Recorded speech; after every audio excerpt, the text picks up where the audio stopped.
보면은 이 사무엘이 엘리 제사장이 있던 이스라엘 땅에서 소위 선지자로서 성장해 나가는 과정 가운데 하나님의 음성을 처음 듣게 되고, 그때부터 이 사무엘은 영적인 지도자로서 인정받게 되는 사건을 이야기하고 있습니다. 근데 이 사건의 첫 출발은 바로 이 사무엘의 스승인 엘리와 함께 시작합니다. 이 엘리는 그래도 한때는 존경받는 또 위대한 영적 지도자였습니다. 그러나 그는 인생의 후반기에 늙기도 했지만 영적인 어떤 침체, 마치 무뎌진 칼과 같은 믿음을 갖게 되었던 것 같아요. 그것을 1절에 이렇게 말하고 있죠. 아이 사무엘이 엘리 앞에 여호와를 섬길 때에는 여호와의 말씀이 희귀하여 이상이 흔히 보이지 않더라. 엘리의 역할은 하나님의 음성을 듣고 그것을 백성들에게 전함을 통해서 이스라엘 민족이 하나님의 말씀 앞에 순종하며 살게 해야 되는 책임이 있음에도 불구하고 하나님의 이상, 말씀이 희귀하고 하나님의 뜻과 계획이 나타나지 않는 답답하고 힘든 시간을 보냅니다. 결국 이것이 엘리의 가문의 비극이 돼서 그의 두 아들은 비참하게 죽고 그의 가문은 멸망하게 되죠. 저는 우리 금요일 날 우리가 아말렉 전쟁과 싸워서 이기기 위해서는 이 칼만 가지면 안 되고 칼에 날이 서 있어야 된다는 말씀을 드렸어요. 그러니까 믿음을 이 칼 날에 비유를 했습니다. 그러니까 믿음이라고 해서 다 우리가 하나님의 권능을 경험하는 믿음은 아니에요. 엘리도 믿음이 있는 사람이었습니다. 그러나 그는 하나님의 음성을 더 이상 듣지 못했고 하나님의 이상을 보지 못한 자였다는 거예요. 한때는 그는 믿음의 날이 서 있었던 사람이었습니다. 그때는 그가 기도하면 응답을 받았고 그는 하나님의 음성을 들었으며 그 음성을 전할 때마다 그것은 사실로 이루어지는 것을 보게 된 것입니다. 하지만 어느 순간 그는 믿음의 그 날이 무뎌져 버렸고 그 순간부터 그는 믿음은 있었지만 무기력한 존재로 끝나버립니다. 그런데 그 뒤를 등장한 그의 제자 사무엘은 어떻습니까? 믿음의 날이 날카로운 인생을 살기 시작했다는 거예요. 그래서 그는 위대한 선지자의 삶, 위대한 사사의 삶을 살게 되죠. 그리고 그것을 이렇게 말하고 있습니다. 19절에 보니까 사무엘이 자라매 여호와께서 그와 함께 계셔서 그의 말이 하나도 땅에 떨어지지 않게 하시니, 이 그의 말은 누구의 말이에요? 사무엘의 말이라는 거예요. 하나님께서 하나님의 말씀을 사무엘에게 주면 사무엘이 그걸 전할 때마다 어떻게 돼요? 그것이 이루어지기 시작하는, 하나님의 이상이 보이고 하나님의 말씀이 이제는 풍성하게 임하는 존재로 살게 되고, 그 후에 단에서부터 브엘세바까지 이스라엘의 온 지역을 말하는 것입니다. 온 이스라엘의 사무엘은 여호와의 선지자로 세우심을 입은 줄을 알았더라. 야, 옛날에는 엘리 제사장이, 엘리 선지자가 정말 하나님의 말씀을 가지고 있었는데 어느 순간 그는 잃어버렸고 이 사무엘을 하나님께서 선지자로 세웠구나 하면서 사무엘을 선지자로 인정하기 시작했다는 거예요. 어쩌면 우리 시대의 문제점은 뭘까요? 그것은 하나님의 이상에 흔하지 않고 하나님의 말씀이 희귀해졌다는 거예요. 우리는 영적인 침체기를 살고 있습니다. 그러다 보니까 믿음의 습관과 루틴은 있어요. 마치 엘리가 늘 절기나 수시로 하나님께 제사와 예배를 드리는 것처럼 말입니다. 그러나 믿음의 능력을 잃어버린 시대. 영적 침체기라는 것은 믿음의 루틴은 있지만 믿음의 능력을 잃어버린 거예요. 예배는 드리지만 그 예배에 날이 서 있지 않은 거예요. 성령의 역사하심이 느껴지는 거예요. 여러분, 예배를 드려보면요, 어떤 예배는 성령님이 뜨겁게 역사하는 예배가 있고요, 어떤 예배는 성령님이 뜨겁게 역사하지 않는 예배가 있어요. 여러분, 우리 교회 금요 예배는 성령님이 늘 뜨겁게 역사합니다. 좀 와서 좀 그 성령의 불 좀 쬐고 가십시오. 옆 사람 뭐 있을까요? 성령의 불 좀 쬐고 갑시다. 네. 사실 어쨌든 주일보다 금요일 날 더 성령님이 저를 더 못 살게 굴어요. 저는 이 주일보다 금요일이 더 무섭습니다. 성령님이 저를 더 그냥 막 쥐어 짜셔가지고 주일 한 번 하고 나면 그냥 아주 제가 지쳐버립니다. 이제 금요일 날 주일보다 더 성령님이 강하게 역사하시는 걸 느껴요. 그런 것처럼 어떤 예배는 성령님이 강하게 역사하는 예배가 있는가 하면 어떤 예배는 성령님이 죽은 듯한 예배가 있다는 거예요. 어떤 성도들의 모임 속에는 성령의 역사하심이 강하게 나타나는가 하면은 어떤 성도님들은 모이기를 힘쓰지만 아무런 성령의 열매도 없을 때가 있다는 거예요.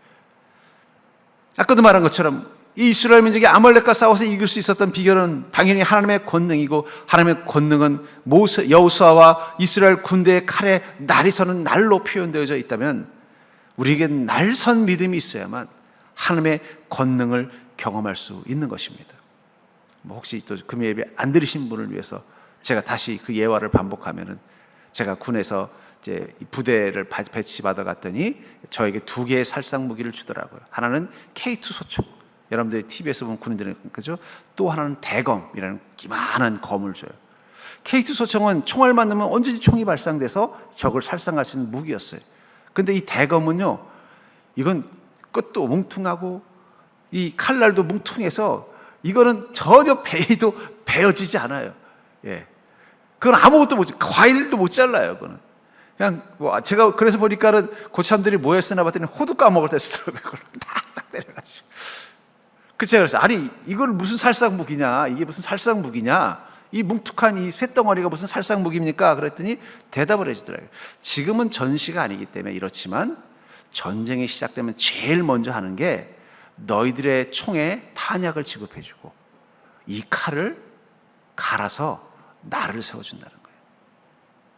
그때 제가 깨달았어요. 이 대검과 같은 게 믿음이구나. 그 믿음의 날이 서 있지 않으면요, 그건 아무것도 할 수 없어요. 말만 좋아 믿음의 무기라고 말하지, 그 날이 없는 무딘 칼과 같은 믿음 가지고 살면요, 거추장스럽기만 한 게 믿음이 될 수 있다는 거예요. 그런데 우리가 영적으로 깨어서 그 무딘 뭉툭한 쇳덩어리를 날카롭게 여러분들 집에서 쓰는 이 주방의 칼처럼 나를 세우기 시작하면 그때부터는 어떻게 돼요? 그것은 적을 쓰러뜨릴 수 있는 강력한 무기가 되는 것입니다. 믿음이 그렇다는 거예요. 그렇기 때문에 여러분들이 정말 믿음을 통해 하나님의 권능을 경험하려면 믿음의 나를 세우는 게 중요하다는 거예요. 무사들은, 장수들은 아침에 일어나면 무엇부터 할까요? 자신의 칼을 꺼내서 나를 세우는 작업부터 합니다. 왜냐하면 오늘도 적과 싸우러 나가려면 자기 칼이 준비되어 있어야 돼요. 그러니까 나를 세우는 거예요. 그러니까 여러분 사극 같은 데 보면은 막 수염이 무락무락한 장군들이 집에 있으면 맨날 하는 게 뭐예요? 저기서 마님, 영감마님 누가 오셨습니다. 그럼 들어오너라 할 때 보면 대부분 뭐라고 있어요? 문인들은 붓을 쓰고 있고 무인들은요, 칼을 가지고 이렇게 닦고 있다라는 거예요. 왜 그렇습니까? 군인은 언제든지 날이 서 있는 검이 있어야 군인다울 수 있기 때문이에요. 마찬가지입니다. 우리가 그리스도인다워지려면 우리는 날이 서 있는 믿음을 늘 준비하고 있어야 돼요. 근데 그 검은 늘 날이 서 있는 게 아니에요. 관리 안 하면 녹이 슬기도 하고 적과 몇 번 싸우고 나면 이가 다 부러져 가지고 다시 새롭게 나를 세워줘야만 되는 거예요. 그래서 늘 관리를 하는 거예요. 늘 보면은. 그래서 이 무인들은 뭐야 하는 거예요? 별가 이런 무인들은 다 보면은 맨날 앉아서 칼 갈고 있는 거예요. 할 일이 없어서 그런 게 아니라 이 날이 세워져 있어야 내가 제대로 된 장수가 될 수 있다는 걸 알기 때문인 것처럼 우리가 제대로 된 그리스도인이 되려면 믿음의 날이 날마다 세워져야 되고 그 날을 날마다 세우는 습관과 같은 영적인 삶이 있어야 된다는 거예요. 그렇다면 믿음의 날이 서 있도록 만드는 그 영적 상태를 만들려면 어떻게 해야 될까요? 저는 그것을 통해서 여러분들의 그 믿음은 뭉툭한 훈련병이 쓰는 대검인지 아니면 전쟁터에서 적의 목을 베는 날카로운 장수의 칼과 같은 그런 검인지 한번 돌아보는 믿음 되기를 주의 이름으로 축복합니다. 먼저 우리가 믿음의 날이 서 있는 영적 상태가 되려면 말씀이 내게서 영향력이 있는지를 점검해야 돼요. 하나님의 말씀이 나에게 영향력이 있는지를 점검했을 때 영향력이 있다면 내 믿음의 날이 서 있는 것입니다. 근데 아무 영향력이 없다면 내 믿음의 날이 뭉툭해진 것입니다. 1절을 다시 보시면 아이 사무엘이 엘리 앞에서 여호와를 섬길 때 여호와의 말씀이 희귀하여 이상이 흔히 보이지 않았더라. 말씀이 희귀하다는 건 뭘 말하는 거예요? 말씀이 없었다는 얘기가 아니라 말씀에 살아있는 능력이 없었다라는 거예요. 아마 이 엘리 제사장은 말씀도 많이 선포했을 거예요. 그렇죠? 또 제사는 또 주님께 얼마나 많이 드렸겠습니까? 하지만 그 말씀은 살아있지 않았고 아무리 제사를 드려도 하나님의 음성은 임하지 않았다라는 거예요. 하나님의 말씀이 우리 가운데 임했을 때 나타나는 특징을 히브리서 4장 12절은 이렇게 말하고 있습니다. 하나님의 말씀은 살아있고 활력이 있어 좌우에 날선 어떤 검보다도 예리하여 혼과 영과 및 관절과 골수를 찔러 쪼개기까지 하며 또 마음의 생각과 뜻을 판단하시나니. 하나님의 말씀은 살아있는 말씀이라는 사실을 믿으시기 바랍니다. 그 말씀은 살아있을 때 어떤 모습이 있다고요? 활력이 있다. 활력이 있다는 게 바로 역동성이 있다는 거예요. 활력 있는 사람 보십시오. 예, 여러분 이 10대 초반에 아니면 10대 초반에 아들을 준 집에를 가보십시오. 아들만 셋인 집에 가보면요, 집에 성한 게 없어요. 막 유리도 깨져 있고, 뭐 벽지도 다 찢어져 있고, 문짝도 구멍이 나 있고, 그릇도 깨진 게 수두룩하고요. 그래, 딸 셋인 집에 한번 가보십시오. 거기 가면 이제 아기자기하고 예뻐요. 왜 그렇습니까? 아들들은 자기 안에 에너지를 주체를 못하는 거예요. 주체. 나갔다 오면 어디 부러져서 돌아오고. 하나님의 말씀은요, 우리를 주체하지 못하게 만들어요. 그 말씀이 내 안에 들어오면요, 그냥 그게 가만히 있지 않는다니까요. 그 말씀이 마치 나를 그 10대나 20대 초반의 이 청년들처럼 가만히 있지 못하게, 그 말씀이 막 나를 움직이는 거야. 막 멱살을 잡고 끌고 가는 거야. 그러니까 어떻게 돼? 그 말씀이 내 안에 있으면 막 그 말씀대로 막 살고 싶어진 열망이 생길 수밖에 없다는 거예요. 하나님의 말씀이 내 안에 살아있으면은요, 그 말씀이 그냥 그대로 와서 가만히 있는 게 아니에요. 막 살아서 움직이는 거예요. 그 말씀이 막 마음속에서 막 들려지고, 그 말씀 앞에 순종하지 않으면 견딜 수 없는. 그러니까 여러분, 아들들이 뭐 걔네들이 하필이면 유별나서 그런 게 아니라 그 안에 에너지가 넘치기 때문에 그런 것처럼 하나님의 말씀은 강력한 에너지가 있다라는 거예요. 또 예리하다. 영과 혼과 육을 쪼개기까지 예리하다. 우리 영과 혼과 육 안에 있는 죄와 악을 과감하게 제거해낼 만큼 강력한 예리함이 있다는 거예요. 그러니까 하나님의 말씀이 살아있는 사람들은요, 죄를 다스릴 수 있습니다. 하나님의 말씀이 살아있는 사람들은요, 욕망과 유혹을 이겨낼 수 있습니다. 하나님의 말씀이 살아있는 사람들은 진리를 따라 살아갈 수 있어요. 살아있는 말씀이 그 안에 있으면 그렇게 살 수밖에 없다는 거예요. 또한 마음의 생각과 뜻을 판단해서 내 자신을 돌아보고 내가 선한 자가 되기를 고민하게 만드는 힘, 그게 살아있는 말씀이에요. 근데 말씀이 사라졌다, 희귀하다, 죽었다라는 건 뭘 말하는 거예요? 주님의 말씀을 들어도 내 마음에 감동이 없어요. 또 주님의 말씀을 들어도 내 영과 혼과 육이 어떤 반응도 하지 않아요. 그 안에 죄도, 그 안에 욕망도 보여지지 않고, 그것들을 어떻게 해결할 만한 힘도 생기지 않는 거예요. 내 자신을 돌아보는 자기 성찰의 믿음을 갖지 못한다는 거예요. 말씀이 내게 영향력이 있으려면 전제 조건이 있습니다. 그건 우리의 믿음이 살아있어야 된다는 거예요. 여러분, 하나님의 말씀은 믿음이 살아있는 이에게만 능력이 되는 것입니다. 믿음이 없는 자에게 하나님의 말씀은 지혜이고 지식이지 능력이 될 수는 없다는 걸 기억하시기 바랍니다. 우리 안에 믿음이 살아있어야만 주님의 말씀이 살아서 역사하시기 시작합니다. 그 말씀을 통해서 어떻게 돼요? 우리는 말씀이 주는 소망과 명령 앞에 충성하며 나가는 열정을 갖게. 그러니까 여러분, 그리스도인의 열정은요, 세상의 열정과 달라요. 세상의 열정의 근원은 욕망입니다. 내가 성공하겠다는, 명예를 얻겠다는, 그게 열정을 만드는 거예요. 내가 이 가난한 속에서 살았는데 나는 우리 부모의 가난을 물려받지 않겠다는 욕망이 열정을 만드는 거예요. 그래서 보면은요, 결핍이 있는 사람들이 열정이 있어요. 어릴 때부터 그냥 편안한 데서 잘 살고 남들 부드럽게 부족한 거 없이 산 사람들의 특징이 뭐냐면 열정이 없어요. 열정이. 부족한 게 없으니까 열정이 안 생겨요. 근데 결핍이 많은 사람들이 열정이 많아요. 왜냐하면 나 너무 가난하게 살았어. 나는 내 자식한테 그거 안 물려줄래? 하면 그 열정이 뭘 만들어요? 돈에 대한 열정을 만드는 거예요. 나는 이 지혜가 없는 인생 싫어. 나는 좀 세상에 뭔가 좀 똑똑하다는 소리 듣고 싶어. 그러면 지혜에 대한 열정이 생기는 거예요. 그러니까 세상의 열정의 근원은 욕망입니다. 결핍이 주는 욕망이에요. 그러나 그리스도인의 열정은 그 욕망이 아니에요. 그리스도인의 열정은 말씀입니다. 말씀이 내 안에서 살아서 나를 막 움직이게 하는 거예요. 그걸 주체할 수가 없는 거예요. 하나님의 음성이 내 안에 들어오면 그 음성대로 살지 않을 수 없게 만드는 열정, 그게 그리스도인의 열정의 근원이라는 거예요. 근데 믿음이 죽어 있으면 어떻게 돼요? 그 말씀이 들어와도 열정이 생기지 않아요. 말씀대로 살아보고 싶은 마음도 없고, 그냥 말씀 듣고 그냥 그래, 좋은 말씀 오늘도 목사님 하시느라고 고생하셨다, 그럼 가는 거예요. 그 말씀이 내 영과 혼과 육의 죄와 욕망과 어리석은 것들을 예리하게 잘라내는 힘을 잃어버린다는 거예요. 그리고 내 자신이 과연 주님 앞에 온전한 자인가를 돌아볼 수 있는 거울의 역할을 그 말씀이 해주지 못한다는 거예요. 죽은 믿음은 말씀의 힘을 잃어버리게 만듭니다. 그리고 말씀 앞에 무덤덤하게 만든다는 거예요. 그렇기 때문에 사랑하는 성도님들, 여러분들의 믿음이 살아있는지 죽었는지는 여러분들 안에 주신 그 말씀 앞에 어떻게 반응하는지를 보면 알 수 있다는 사실을 기억하시기 바랍니다. 지금도 그 말씀을 들으면 뜨겁고 그 말씀을 들으면 은혜가 된다면 여러분들의 믿음은 살아있는 거예요. 제가 최근에 한 재밌는 유튜버를 봤는데, 그 시골 의사라는 유튜브가 있더라고요. 보신 분도 있을 것 같아요. 그래서 그 시골 의사가 뭐냐면, 의사인데 이제 시골에서 의사를 하시는 분이 이제 그냥 자기의 소소한 일상을 이제 유튜브로 담담하게 실는데, 그분이 그리스도인이에요.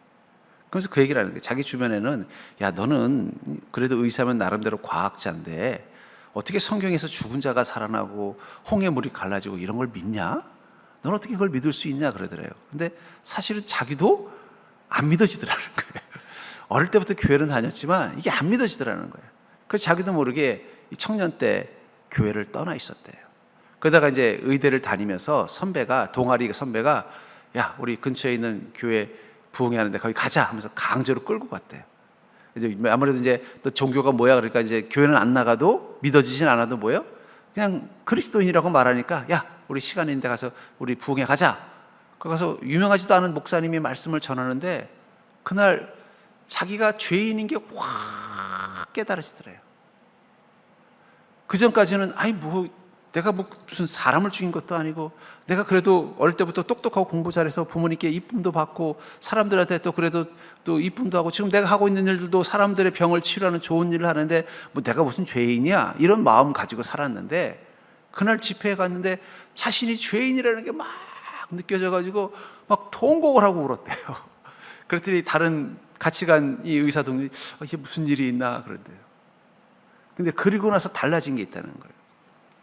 자기도 사실은 보면서, 아니, 예수님이 죽은 자를 무슨 죽은 자가 어떻게 살아나? 예수님이 부활했다는, 이거 부활이 어떻게 가능해? 근데 그때부터 성경이 다 믿어지기 시작하더라는 거예요. 그러니까 자신의 고백을 하는 거예요. 자신 지금도 왜 죽은 자가 다시 살아나는지를 설명을 못하겠다는 거예요. 근데 중요한 건, 내가 죄인인 게 깨달아지고 회개를 하고 났더니 성경의 모든 말씀이 다 믿어지더라는 거예요. 자기는 지금도 의사이기 때문에 과학적으로 인간을 이해하는 데 훈련되어져 있고 그래야만 의사가 된다는 건 알지만, 그러나 성경에 나오는 이 일들이 다 믿어진다라. 제가 그 말을 듣고 깨달았습니다. 여러분, 믿음이 살아있어야 말씀이 우리 안에서 살아 역사합니다. 그래야만 그 말씀이 우리를 변화시키는 거예요. 근데 믿음이 죽어 있으면 말씀이 들어와도 아무런 일도 일어나지 않기 때문에 우리는 믿음이 얼마나 위대한 것인지를 모르는 것입니다. 그러나 사랑하는 성도님들, 여러분들에게 주님의 말씀이 들어와서 여러분들의 가슴을 뜨겁게 만들고 그 말씀이 믿어지고 그 말씀대로 살고 싶은 열망이 생긴다면 여러분들의 믿음의 날은 살아있는 것입니다. 근데 언제부턴가 그 말씀도 들어오지 않고 그 말씀대로 살고 싶은 열망도 없고 그 말씀이 때로는 나를 찔리게 하고 아프게 할 때마다 괴로워하는 마음들이 사라져 버렸다면 내 믿음의 날이 무뎌졌다는 거예요. 더 이상 믿음을 통해 하나님의 권능을 누릴 수 있는 인생이 되지 못한다는 뜻이라는 사실을 깨달으시고 여러분들의 믿음의 날을 다시 세우는 자가 되기를 주의 이름으로 축복합니다. 그렇다면 이 믿음의 날을 세우려면 어떻게 될까요? 믿음의 날이 가장 잘 세워지는 방법은 바로 체험이 살아있는 믿음을 경험하는 것입니다. 체험이 살아있는 믿음을 경험하면 믿음의 날은 세워지게 되어 있다는 거예요. 10절부터 11절을 보시면, 여호와께서 임하여 서서 전과 같이 사무엘아 사무엘아 부르시는지라 사무엘이 이르되 말씀하옵소서 주의 종이 듣겠나이다 하니, 여호와께서 사무엘에게 이르시되 보라, 내가 이스라엘 중에 한 일을 행하리니 그것을 듣는 자마다 두 귀가 울리리라. 여기 사무엘이 처음에는 사무엘아 사무엘아 부르는 그 음성을 듣고는 자기 스승인 엘리 스승께서 부르시는 줄 알고 손살같이 달려가서 스승님 저 부르셨어요. 그런데 세 번을 그렇게 하니까 엘리 제사장이 문득 이건 하나님의 음성이다. 왜냐하면 이 성막에 자기하고 사무엘밖에 없는데 이 음성이 들릴 리가 없잖아요. 감히 불경하게 누가 이 성막에 들어와서 사무엘아 사무엘아 부르겠어요. 이건 하나님의 음성이 분명하다. 그럼 사무엘아 다음에 부르면 주여 말씀하옵소서 주의 종이 듣겠나이다 이렇게 말하거라.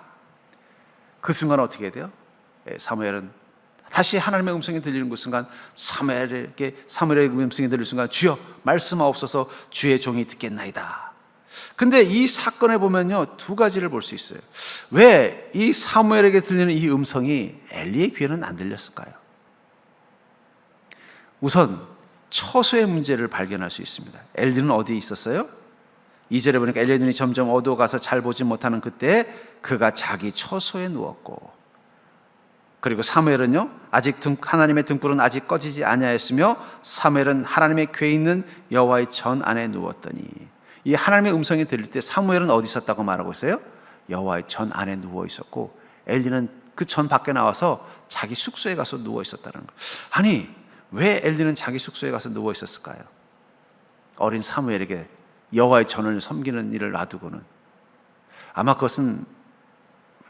아마 엘리는 오랫동안 제사장이지만, 이스라엘의 영적 지도자지만 하나님의 음성을 듣지 못했을 것입니다. 그것이 주는 고통과 수치스러움이 하나님의 전에 있어 잠을 자는 게 두려워졌을 거예요. 내게 하나님의 음성도 안 들리는데 여기 있는다는 게 자기가 얼마나 초라하겠어요. 그렇잖아요. 그러니까 자기도 모르게 어떻게 해요? 사무엘, 네가 처소 안에 들어가서 주님의 그 전을 섬기고 나는 내 숙소에 가서 좀 자고 있을 테니까 무슨 일 있으면 나 불러라. 단순히 나이가 먹고 힘들어서가 아니라 자신이 더 이상 하나님의 음성을 들을 수 없는 존재라는 것, 하나님의 음성을 경험하는 인생이 못됐다는 그 사실이 주는 실망감 때문에 자기도 모르게 그 성전 밖으로 떠나 있었던 것입니다. 성령님이 임재하고 믿음의 능력이 나타날 때 그 성령의 임재와 믿음의 능력을 경험하지 못하면 우리 안에 수치와 두려움이 생깁니다. 성령님께서 내 안에 살아 역사하심이 느껴지지 않고 믿음대로 행하는 일들이 이루어지는 일이 자꾸 없어지면은요, 우리도 모르게 이 엘리처럼 어떻게 돼요? 자꾸 내 마음이 자기 생각의 방으로 들어가는 거예요. 하나님의 음성을 듣는 자리에 있는 게 아니라 그냥 자기 생각이 들리는 방으로 가서 그 안에 웅크리고 있는 거예요. 사실은 만약에 엘리가 그럼에도 불구하고 계속 하나님의 전 안에서 머물러 있었다면 어떻게 됐을까요? 어쩌면 이 음성을 엘리가 들었을 수도 있다는 거예요. 근데 문제는 하나님의 음성이 들리지 않으니까 자꾸 어떻게 돼요? 더 하나님으로부터 멀어지는 거예요. 하나님께서 우리와 함께 하심을 내가 삶 속에서 경험하지 못하면요, 우리도 모르게 어떻게 돼요? 믿음이 자꾸 멀어지게 되어 있는 거예요. 그럴 때가 중요한 거예요. 그럴 때 어떻게 해야 돼요? 더 하나님께 가까이 가려고 노력을 해야 돼요. 더 가까이 가서 하나님의 음성을 들으려고 애를 써야 돼요. 만약에 엘리가 그런 마음 가지고 주님, 요즘 저에게 주님의 음성이 안 들려서 저 너무 괴롭습니다. 하나님의 역사하심이 내 인생 가운데 없어서 너무 괴롭습니다. 주님, 저에게 주님의 음성 허락하여 주시고 하나님의 역사하심을 보여주시옵소서. 더 갈급해하고 더 주님 앞에 무릎 꿇었다면 하나님이 계속 침묵하셨을까요? 아마 나타나셔서 그랬을 거예요. 엘리, 너 내가 왜 그러는지 아니? 너희 두 아들들을 봐라. 내가 너에게 말하고 싶은 마음이 생기겠니? 꾸짖기라도 한다는 거예요.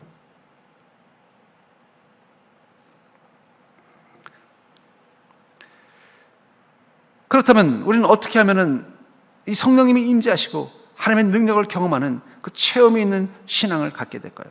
왜냐하면 이 체험이 있는 신앙, 하나님의 임재와 하나님의 능력을 경험하는 신앙이 있으면 있을수록 우린 더 확신이 생기고, 확신이 있을수록 우린 더 순종과 충성을 잘하게 돼 있습니다. 그러니까 주님 앞에 한결같이 순종하고 충성하는 사람들은 보면요, 다 하나님을 뜨겁게 경험한 경험들이 있어요. 뭐 병이 나았다든지, 자기 인생에 엄청난 문제가 하나님의 은혜와 능력으로 해결됐다든지, 혹은 자신이 정말 얼마나 큰 죄인인지를 마치 그 시골 의사처럼 절절히 깨닫는 회개의 눈물을 흘렸다든지, 그런 체험이 있는 사람들은 어떻게 돼요? 믿어지든 믿어지지 않든. 그래서 그 시골 의사가 참 재밌는 농담을 해요. 그러면서 제가 이 유튜브를 보고 많은 사람들이 관심을 보였더니 저희 아내가 그러더라는 거예요. 사람들이 당신 유튜브 보면 당신 믿음이 되게 좋은 줄 알겠어. 저 그렇게 믿음 좋지 않아요. 그럼에도 불구하고 묵묵히 그 시골 교회를 섬길 수 있는 건 무엇 때문이에요? 그에게 무엇이 있었기 때문이에요? 체험이 있었기 때문이에요. 그러면서 그 얘기를 하는 거예요. 어쩌면 자신이 오랫동안 하나님 곁을 떠나지 않고 믿음 생활할 수 있었던 것은 그때 거기서 내가 죄인인 걸 절절히 깨닫고 그 눈물을 흘리면서 기도했던 그 경험, 그 은혜 가지고 전 지금도 믿음 생활 하는 것 같아요. 그 고백을 하는 걸 보면서 믿음이 살아있으려면 체험이 살아있어야 되는구나. 그렇다면 우리가 어떻게 하면 체험이 살아있는 믿음을 가질까요? 첫 번째 비법은 체험의 자리에 자신을 노출하는 것입니다. 근데 여러분, 우리는 어떨 때 하나님의 은혜와 능력을 체험해요? 고난과 문제가 있을 때 체험합니다. 살만할 때 하나님의 능력을 경험할 확률은 낮아요. 그렇지 않아요? 아무 문제가 없는데 주님의 은혜가 뭐 그렇게 갈급하겠어요? 내가 정말 위험하다고 생각될 때, 큰일 났다고 생각할 때, 이거 어떻게 하면 좋아 하는 절망감이 느낄 때가 바로 내가 하나님의 은혜와 능력을 체험하고 말씀의 힘을 회복할 수 있는 타이밍이라는 거예요. 그것에 자기를 노출하는 것도 필요해요. 사람들은 늘 위험한 곳을 피하려고 합니다. 그러나 위험한 곳을 가야 돼요. 여러분들 최배달, 최영희 씨라는 분 아시죠? 극진 가라데라는 무술을 창시한 한국 사람입니다. 그분은 자신이 한국이라는 것을 강조하기 위해서 이름도 최배달이라고 부르고, 근데 그가 고수가 되기 위해서 저 일본의 산에서 혼자서 막 무술을 했대요. 그리고 나서 제일 먼저 한 게 뭔지 아세요? 각 도장, 각 무술 분파를 찾아다니면서 도장 깨기를 했다는 거예요. 왜 그랬을까요? 가서 내가 얼마나 무술을 잘 배웠는지 확인하는 건 세상에 강한 고수들과 싸워서 깨지기도 하고 터지기도 하고 맞이기도 해봐야 어떻게 되는 거예요? 내가 가지고 있는 이 무술이 진짜고 능력인지를 확인하는 것입니다. 하나님의 말씀이 정말 내 안에 살아있는지, 내 믿음이 하나님의 권능을 누릴 만한 믿음인지는 언제 확인이 가능한 거예요? 우리 인생의 고난을 만날 때예요. 어려움을 만날 때예요. 그래서 성경은 계속 우리 그리스도인에게 뭐라고 말합니까? 고난을 낭비하지 말라는 거예요. 낭비하지 말라. 어떤 사람이 고난을 가장 많이 낭비하는 거예요? 도망가는 사람들, 고난이 없는 곳만 찾아다니는 사람, 고난이 빨리 지나기만 바라는 사람들은 고난을 낭비하는 거예요. 그러나 그 고난 속에서 하나님의 살아계심과 역사하심을 경험하는 사람은 어떻게 돼요? 믿음이 더 살아나는 거예요. 그러니까 여러분들, 내가 요즘 좀 삶이 위험하고 위태롭다, 그럼 어떤 순간이라고 생각하라고요? 내가 하나님의 은혜와 능력을 경험할 순간이구나. 하나님의 말씀이 살아있음을 보게 되는 순간이구나. 감사하게도요, 우린 고난을 당하면요, 말씀이 잘 들어와요. 예. 고난을 당하면 말씀이 얼마나 잘 들어오는지 몰라요. 살만할 때는 말씀이 안 들어와요. 근데 문제가 생기고 근심이 생기면요, 말씀이 잘 들어와요. 아이고, 오늘 목사님이 나 들으라고 하시는 말씀이구나. 막 은혜가 돼요. 그걸 즐기세요. 왜 주님 나한테 고난을 주셔요? 주님 왜 이렇게 나에게 어렵고 힘든 일을 주세요? 아니, 그때가 뭐라고요? 하나님의 말씀이 내 안에 살아있는 걸 경험하는 시간이라는 거예요. 성령의 역사하심과 임재하심이 내 삶 가운데 있는 것을 보게 된다는 거예요. 여러분, 기도도 어떨 때 저 강하게 응답받아요? 내 인생에 위기가 왔을 때라니까요. 그럴 때 우리가 기도하는 것이 응답되는 것을 보게 되는 거예요. 그때 우리는 확신이 생기는 거예요. 뭐예요? 하나님은 살아계시는구나. 노출하는 것도 필요해요, 여러분. 그러니까 너무 고난 없는 인생만 찾아다니지 마십시오. 좀 가끔씩은 좀 이 고난 속에도 여러분들 좀 쓰게 해야 돼요. 뭐 억지로 찾아갈 필요 없지만 온다고 두려워하지 말라는 거. 아이고, 이제 좀 하나님이 요즘도 날 사랑하시는지 한번 점검해 봐야 되겠네. 내가 하나님의 말씀을 들을 만한 믿음이 있는지 한번, 내 믿음이 살아있는지도 한번 점검해 봐야겠네. 이런 좀 배짱을 가지고 좀 인생의 문제 앞에 서자는 거예요.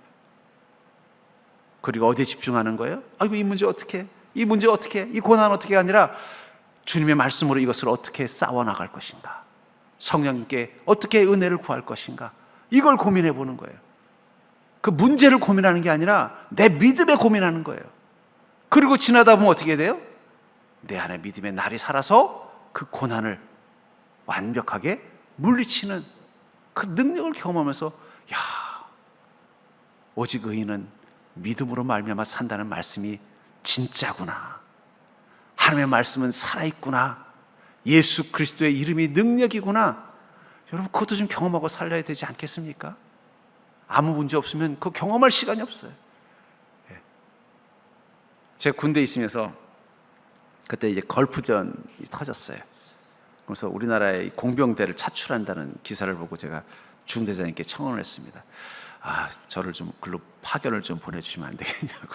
제 마음속에 그런 생각이 들어요. 내가 군대 어차피 3년 동안 군 생활 하는데 맨날 삽질이나 하고, 여러분 공병대는요 총도 많이 안 쏩니다. 예. 총을 누가 쏘느냐? 행정병들이 탄약을 막 수백 개씩 가지고 산에 올라가서 하루 종일 지들이 쏘고 와요. 왜냐하면 사병당 총알을 쏴야 되는데 우리는 그 총 쏠 시간이 없어요. 어디 가야 돼요? 삽 들고 곡괭이 메고. 그러니까 내가 갑자기 아니 내가 군대 왔으면 좀 총도 좀 쏘고 이래야 되는데 이게 맨날 삽질이나 하고 내가 이러려고 군대 왔나 막 기분이 나쁜 거예요. 힘도 들고 이렇게 고생할 바에 차라리 가서 저 걸프장에 가서 좀 그걸 해보고 싶다. 그래서 이 대장님한테 부탁을 했더니 대장님이 뭐라고 하신지 아세요? 야, 우리 지금 일손 딸려서 안 돼. 그래가지고 거절당했어요. 여러분들, 하나님의 말씀이 권능이라면, 성령께서 내 안에 계신 성령께서 그 권능의 예수 그리스도의 영이시라면 좀 그분의 그 능력이 여러분들의 인생 가운데 좀 나타날 수 있도록 좀 한번 살아봐야 되지 않겠습니까? 그러려면 어떻게 해야 돼요? 우리가 너무 편한 것만 추구하면 안 돼요. 편한 인생에는 그런 일 일어나지 않습니다. 모든 게 부족함이 없고 또 우리가 알아서 다 척척척 잘 살아가는 인생에는요, 그 말씀이 얼마나 위대한지, 성령님이 얼마나 강력한지, 믿음의 힘이 얼마나 탁월한지 경험할 시간이 없어요. 옆 사람 보고 인사해볼까요? 당신이 살아온 인생을 보니 제대로 살아왔군요. 성령의 능력과 경험을 우리는 알잖아요. 안다는 건 그만큼 우리 인생에 많은 우여곡절이 있었지만 그게 우리로 하여금 정말 하나님 살아계시는구나, 정말 믿음은 위대한 것이구나, 정말 예수 그리스도의 이름은 권능이구나, 이걸 깨달았다는 거예요. 그런 것을 깨달은 사람은 어떻게 하겠어요? 두 번째, 모든 상황 가운데 기도와 말씀과 믿음으로 반응할 수밖에 없다는 거예요. 그게 능력인 걸 아는데 뭘 다른 걸 찾습니까? 무엇을 하든 기도하고, 무엇을 하든 말씀을 듣고 적용하고, 무엇을 하든 믿음으로 나가는 것입니다. 왜냐하면 그것이 권능인 것을 믿기 때문에. 뭐든지. 그렇다면 사랑하는 성도님들, 여러분들의 인생 가운데 체험이 살아있는 믿음을 위해서 고난과 문제 가운데 내 삶을 노출하는 시간을 가지고 있습니까?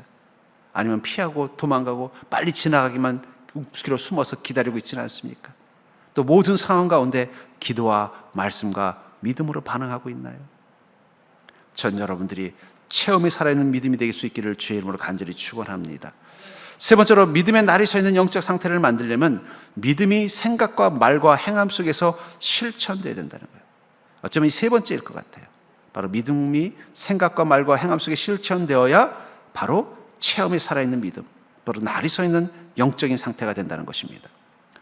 19절부터 21절을 보시면, 사무엘이 자라매 여호와께서 그와 함께 계셔서 그의 말이 하나도 땅에 떨어지지 않게 하시니 단에서부터 브엘세바까지의 온 이스라엘이 사무엘은 여호와의 선지자로 세우심을 입은 줄을 알았더라. 여호와께서 실로에서 다시 나타나시되 여호와께서 실로에서 여호와의 말씀으로 사무엘에게 자기를 나타내시니라. 여기 보니까 그의 말이 하나도 땅에 떨어지지 않게 하였다. 그 말은 뭐예요? 하나님께서 사무엘에게 준 그 말을 전할 때마다 어떻게 그것이 다 이루어지게 만들었다라는 거예요.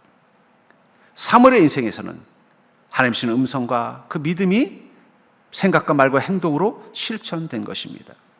제가 최근에 본 또 이 책이 있는데 그게 바로 이 이인하 교수라는 그 인공지능 전문하는, 소위 말 인지과학을 연구하는 교수님이 쓴 이 퍼펙트 게스라는 책이에요. 이 책에 보면 우리 뇌에 관한 이야기를 하면서 재밌는 얘기를 하더라고요. 나이를 먹으면은 뇌도 기능이 떨어진다고 말하지만 그건 아니라는 거예요. 나이가 먹어도 뇌는 명철할 수 있대요. 근데 중요한 건 뭐냐면 나이를 드시면 자꾸 어떤 생각이 들면 아이고 이제 내가 그만해도 되지 하면서 스스로 뇌를 쓸 수 있는 시간들을 잠궈버린대요. 그래서 무슨 얘기하냐, 나이 먹을수록 뇌를 자꾸 써야 된대요. 그래야 뇌의 기능이 살아있다는 거예요. 저는 그것이 사실이라고 믿는 게 그리고 김장한 목사님 때문입니다. 김장한 목사님 지금 아마 제가 알기로는 90이 넘으셨을 거예요. 근데 이제 그 김장한 목사님하고 이제 친한 그런 목사님을 제가 아는데 그분 얘기를 들어보면 그 얘기예요. 김장한 목사님은 지금도 회의를 할 때 보면은 엄청나게 샤프하시대요. 몸만 건강한 게 아니라 이 머리 이렇게 어떤 걸 결정할 때 보면은 젊은 사람만큼 샤프하시더라는 거예요. 그래서 저는 그 비결이 뭘까? 아마 그분은 자신의 뇌를 건강하게 유지하는 비결을 알고 있는 거예요. 그러면서 그 얘기를, 그러면 건강한 뇌가 되려면 어떻게 해야 되느냐? 생각한 거, 마음에 품은 거를 실천해 보면은 뇌는 것을 기억한대요.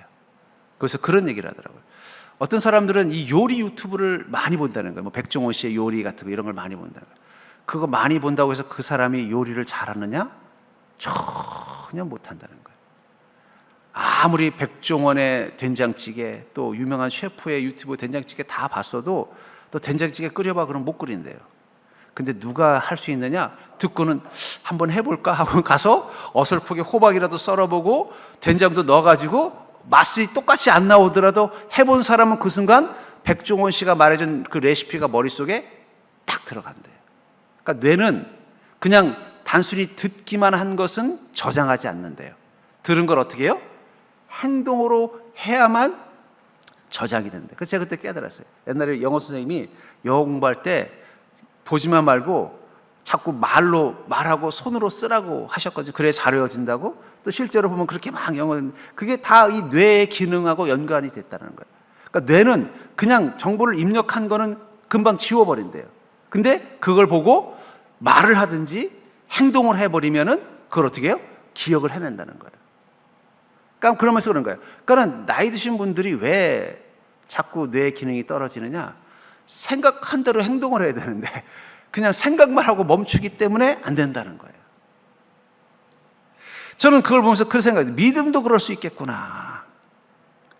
믿음이 살아있으려면요, 하나님께서 주신 생각과 그것들을 말과 행함 속에 실천할 때 믿음은 살아있는 것입니다. 내가 마음으로는 맞아 그래야지 해놓고 안 해버리면 어떻게 돼요? 그럼 그 믿음은 계속 무뎌지는 거예요. 근데 되든 안 되든 그래 오늘 목사님 그 말씀 들으니까 내가 찔리네. 내 이번 주에 그거 해야지. 무슨 일이 있어도 해야지. 근데 막 자신이 없는 거예요. 그래도 자신이 없더라도 억지로 나가가지고 흉내라도 내고 돌아오면 어떻게 돼요? 내 믿음은 자라기 시작한다는 거예요. 어쩌면 왜 내가 옛날에는 정말 그 믿음이 살아있고 정말 성령 충만했고 하나님의 말씀에 뜨겁게 받아들여지고 그런데 어느 순간 내 믿음이 죽어버렸을까? 생각은 하지만 말과 행동으로 실천하는 훈련을 하지 않았기 때문이라는 거예요. 우리 뇌도 그렇다는 거예요. 그래 맞아. 이 커피는 크림 2스푼, 설탕 2스푼 뭐 이렇게 하는 걸 김 전 장님이 좋아하시지. 생각만 해서는 다음에 보면 또 까먹어요. 뭐 좋아하신다 그랬죠? 근데 장로님 뭐 설탕 2스푼, 크림 2스푼 한번 다 주고 나잖아요. 그럼 계속 기억이 난다는 거예요. 믿음도 마찬가지라는 거예요. 하나님께서 내 안에 말씀을 주셨으면 그 말씀을 듣고 그냥 아이고 좋은 말씀인데 난 못해 이러면은 믿음은 죽어요. 근데 내가 100%는 못하더라도 내가 이거라도 해야 되겠다. 뭐 예를 들면은 모든 예배 주일 성수 그래 그 말이 맞아. 근데 내가 100%는 못하더라도 적어도 1년에 40일은 꼭 참석해야겠다. 실천하기 시작하면 어떻게 돼요? 믿음이 자라는 거예요. 그래서 야고보 2장 18절에 보니까 어떤 사람은 말하기를 너는 믿음이 있고 나는 행함이 있으니 행함이 없는 내 믿음을 내게 보이라. 나는 행함으로 내 믿음을 내게 보이리라 하리라. 행함으로 믿음을 보이는 자만이 뭐예요? 진짜 믿음, 살아있는 믿음을 갖는다는 뜻이에요. 그렇다면 행함이란 건 뭐예요? 그건 순종하는 것입니다. 하나님의 말씀 앞에 순종하기 위해서 우리에게 믿음이 있는 거예요. 주님을 믿고 주님의 말씀을 믿기 때문에 순종하는 것입니다. 그 순간 우리의 믿음은 성장해요. 그래서 여러분들 성경 공부만 해서는 믿음이 자라지 않습니다. 성경 공부 시간에 받은 은혜를 가지고 내가 행동을 해야 믿음이 자라는 거예요. 실제로 제가 그런 간증을 한번 들은 적이 있었는데 전도를 받아서 소위 이제 예수님을 믿게 된 한 젊은 의사가 성경 공부를 하면서 아마 이 낙태 문제에 관한 이제 성경 공부를 하면서 인간의 생명의 소중함에 대해서 고민을 했던 것 같아요.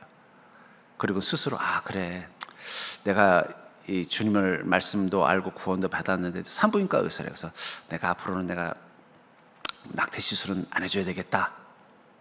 그 말씀이 감동이 돼서 억지로 순종을 했대요. 순종을 했더니 나타나는 현상이 뭐냐? 병원 매출이 뚝 떨어져 버린 거예요. 그래서 그걸 한번 간증하는 거를 제가 한번 현장에서 본 적이 있어요. 어느 교회 이제 소그룹이 잘 되는 교회에 제가 가서 보면서 직접 그 의사가 그런 간증을 하면서 자신이 아주 어려운 선택을 했다는 그 간증을 얘기하더라고요. 그러니까 자기 매출이 엄청 떨어져 가지고 이 병원이 어려워진 이 간증을 하는데 중요한 건 그분이 뭐예요? 믿음이 살아있는 걸 느끼는 거예요. 그 다음이 중요해요. 그리고 나서 기도했더니 하나님 지혜를 주셨는데, 그러면은 불임 여성을 위한 서비스적인 치료 쪽으로 한번 내 특화를 해보자. 그래서 그쪽으로 바꾸고 나서 더 성공하셨다는 거예요. 믿음은 실천해야만 성장하는 것입니다. 성경 공부 많이 해도요, 그 성경 공부 말씀을 듣고 내 마음에 감동이 되고 은혜가 돼서 행동을 해야 돼요. 그래, 내가 복음 전하라고 말씀하셨는데 내가 그럼 어떡하지? 내가 이번 주에 하다못해 우리 집사람이라도 예수 믿으라고 한번 해봐야 되겠다. 아니면 우리 형님한테 전화해서라도 예수 믿으라고 해봐야 되겠다 하면 믿음이 자라는 거예요. 근데 아무리 성경 공부 잘했어도 그것을 말과 행동으로 실천하지 않으면 어떻게 돼요? 그건 그냥 지식으로 넘어가고 끝나버린다. 잊어버린다는 거예요. 예배도 마찬가지입니다. 예배를 통해 우리가 은혜를 받았어도요, 그걸로 끝나버리면 아무런 믿음의 성장이 없어요.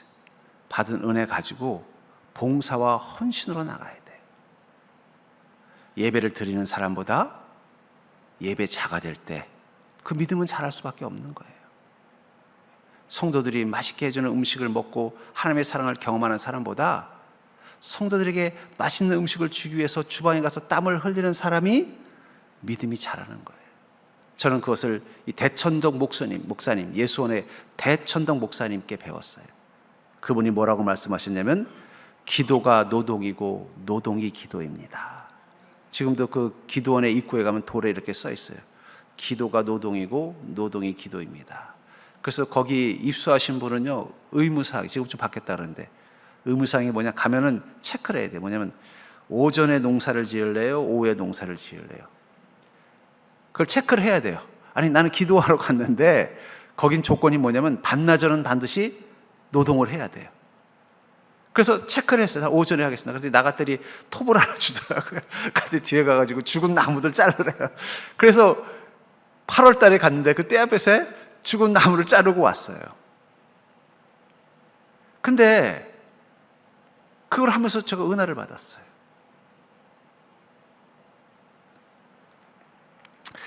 저는 어쩌면 교회들이 이 섬김 봉사에 대해서 성도님들이 참 많이 힘들어 한다는 걸 알고 있습니다만, 근데 여러분, 지금만 힘든 게 아니에요. 저희 어머님 젊었을 때 교회 봉사할 때도 뭐 맨날 주방 봉사 가지고 싸우시더라고요.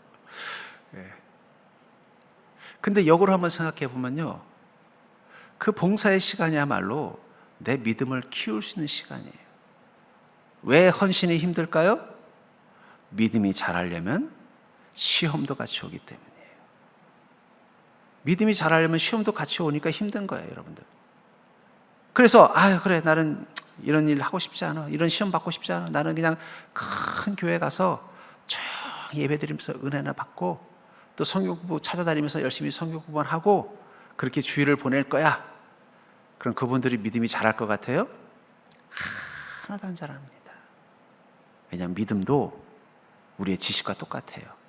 말과 행동으로 실천해야만 내 것이 되는 거예요.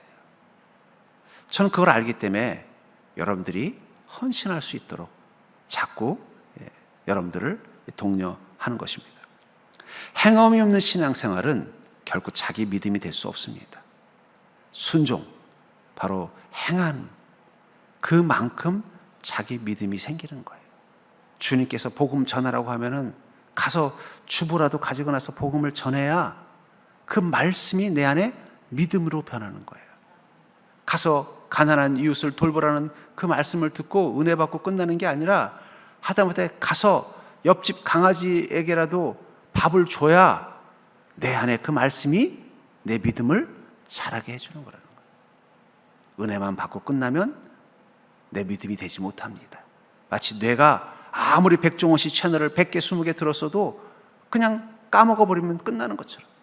하지만 한번 용기를 내서 나도 백종원 씨가 가르쳐준 된장찌개 한번 끓여볼까 하고서 솥 꺼내가지고 거기다 물 넣고 된장 풀어가지고 레시피대로 한 번만 해봐도 그 다음에 어떻게 돼요? 머릿속에 기억이 나니까 다음번에 백종원 씨의 된장찌개를 만들 수 있게 되는 것처럼 말입니다.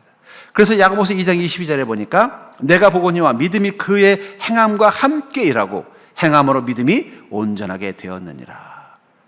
여기서 행함이라는 건 율법을 말하는 게 아니에요. 믿음대로 실천하는 것입니다.